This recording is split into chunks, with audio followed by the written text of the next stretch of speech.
And now for the news in detail. The Police Fraud Investigation Bureau has arrested 119 people this morning who were attempting to illegally travel to Australia by sea. The police said that those arrested are residents of Negombo, Jewellery, Udapua and Chilau. 6 individuals who had arranged the journey have also been arrested. The police added that the suspects had charged 200,000 rupees each as an advance payment from the people to send them to Australia. Thereafter, the suspects had been promised another 1.3 million rupees by these people upon reaching Australia. The police went on to say that investigations are underway to locate the boats which were to be used for the journey. The government has decided to permit the use of backhoe machines in gem excavation. Director General of the Gem and Jewellery Authority, Nimal Bandara, said that, however, the approval of the authority should be obtained in this regard. He said that this step was being taken in order to limit gem excavation. Bandara added that it is the responsibility of the authority to conduct gem excavation in a proper manner in order to increase national revenue. He pointed out that this measure is being implemented to minimize environmental damage.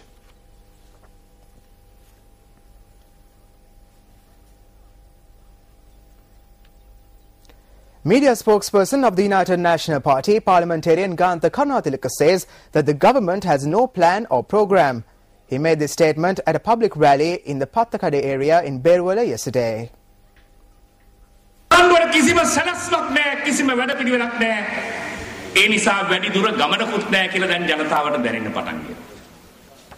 The government has no plan and no work program. The people are beginning to realize this. Look at the useless, expensive projects they are carrying out. Let me give one example. They had a big ceremony and showed it on TV announcing a program had been started to provide a glass of milk to children in Nuwara. Then they pointed to the camera and asked the child what he thought of the milk.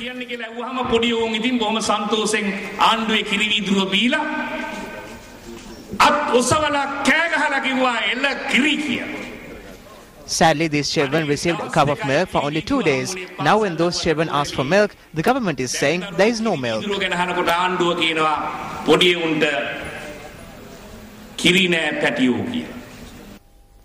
Also in local news, Ratnapura District UMP parliamentarian Dunesh Gankanda has been arrested for assaulting an individual. Police media spokesperson SP Ajit Rohan said that the arrest had been made when the UMP MP had turned himself over to the Kolpiti police through his lawyer this morning. Dunesh Gankanda is due to be produced before the 4th Magistrates Court today. 2 police teams were deployed yesterday to arrest the parliamentarian for allegedly biting a businessman's nose during a brawl at a hotel in Kolpiti on Saturday night. The 41-year-old businessman, who was admitted to the National Hospital following the incident, is currently receiving treatment at a private hospital. Nearly 2,000 farmer families in the Ambalantota area have been rendered helpless since they do not receive the required amount of water for their crops.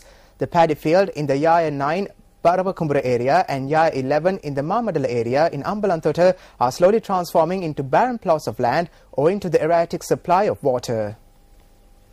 Farmers say that measures were taken to cultivate 1,450 hectares of paddy field after the officials at the Muravasi Hena Mahavali office informed them to do so during a meeting.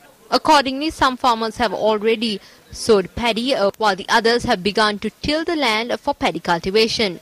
The farmers charged that it is in this backdrop that Mahavali officials had informed them that water cannot be supplied to the fields and had stopped the supply altogether from the 1st of May.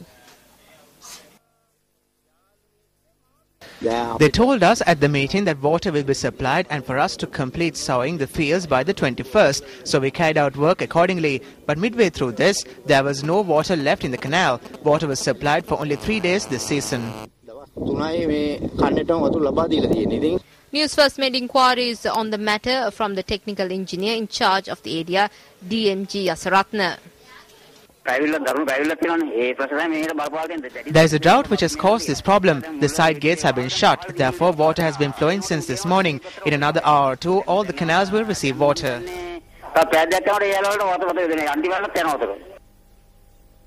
Minister Champika Ranawaka says that falsehood reigns supreme in certain parts of the world since the government has not prepared itself to launch a diplomatic offensive. The minister expressed this view during a meeting that was organized by the Jataka Helorumia in Homagama yesterday. සමහරව අහනවා Norway ඇමරිකාව බ්‍රිතාන්‍ය ලංකාව ගැන මෙච්චර උනන්දු වෙද්දී මේ පුංචි. Some say that although countries such as Norway, US and Britain are interested in Sri Lanka, and even though they may not have ties with Sri Lanka, we should not fear unnecessarily. Even we are not aware of the resources we possess. These Western countries have identified the resources we possess. They are so concerned about peace and human rights in the country because of these resources. These Western countries are eagerly waiting to grab hold of our resources, but we have been unable to formulate a program to utilize these valuable resources.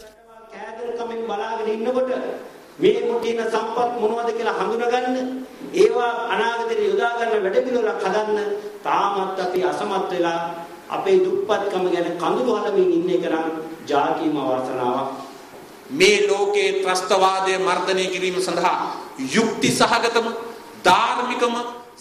It is very clear that the most reasonable and just war to combat terrorism was carried out by us. Although we prepared for the war with terrorists, we have not prepared for a diplomatic war, and therefore the truth has been concealed. There are some groups who can see the truth very well but behave as if they don't. The question that we have is, why does the US and India treat us like this? අපිට තියෙන ප්‍රශ්නේ ඇයි එක්සත් ජනපදය අපිට මෙහෙම කරන්නේ? ඇයි ඉන්දියාව අපට මෙහෙම කරන්නේ කියන ප්‍රශ්නයයි අපට අද ඉතුරුලා තියෙන්නේ. We now go in for a small commercial break. Stay with news first.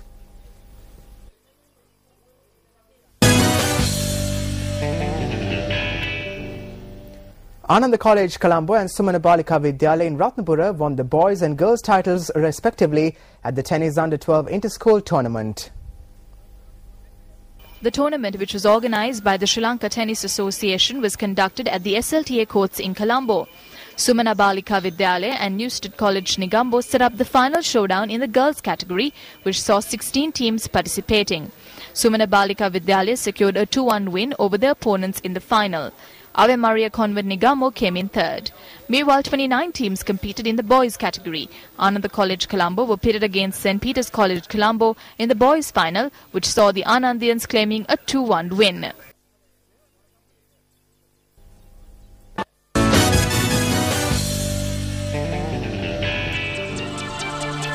Well, that's all the news we have for you this afternoon. It was indeed a pleasure having you with us. Join us again at 1:55 for more of the very latest. Until then, you take care and have a great day.